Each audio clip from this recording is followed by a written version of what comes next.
여성 100여 명을 연쇄강간한 희대의 파렴치범 이중구를 알아보겠습니다.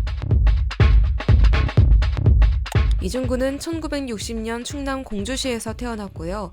1998년 2월부터 2005년 10월까지 부녀자 100여 명을 성폭행하고 강도행각을 벌였습니다.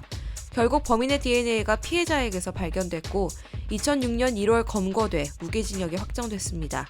10년간 이 사람이 잡히지 않았던 이유가 뭘까요?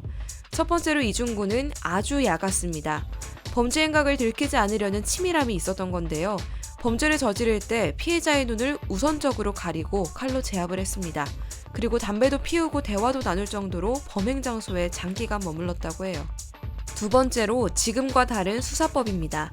데이터가 현재보다 비교적 덜 발달한 1990년대 후반에서 2000년대 초반에는 주로 피해자의 진술이 주요 수사 방법이었어요. 당시에는 하드웨어적인 수사 인프라가 빈약했습니다. CCTV도 많지 않았죠. 또 신고를 해야 경찰이 수사를 하는데 경찰은 성폭행 사건을 심각한 사건으로 인식하지 않았대요. 그러니 이중구는 당시 피해자들에게 경찰은 나를 못 잡는다며 호언장담할 수 있었던 거죠. 이중구는 누가 봐도 평범한 남성이었습니다. 결혼도 했고요. 대학을 다니는 자식도 있었죠.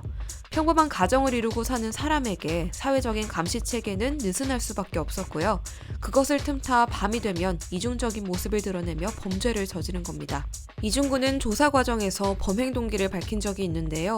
택시기사로 일하던 98년 1월 길을 다소 돌아가자 술 취한 여성이 길도 모르면서 무슨 운전을 하냐고 모욕적인 말을 했다고 합니다. 그래서 보복할 심정으로 성폭행을 했다고 하네요. 처음 성폭행이 이렇게 쉽게 이뤄지니 중독처럼 계속 하게 됐다는 거죠. 범죄 심리 전문가가 본 이 사람의 범죄 심리는 자격지심이었습니다.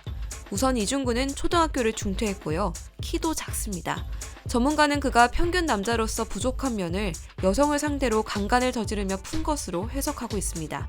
10년간 100여 명의 여성이 성폭행 피해를 당하기까지 가해자가 방치된다. 지금의 수사 시스템이라면 절대 일어날 수 없는 일입니다. 범죄 수사의 질은 전보다 나아졌으니까요. 하지만 이중구를 만들어낸 세 가지. 가정을 이루고 평범하게 사는 사람은 악행을 저지르지 않을 거라는 사회적인 편견. 성폭행이 중대사항이 아니었던 경찰의 인식. 나보다 약한 사람을 짓누르겠다는 파렴치한 자격지심. 이도 나아졌을지는 의문입니다.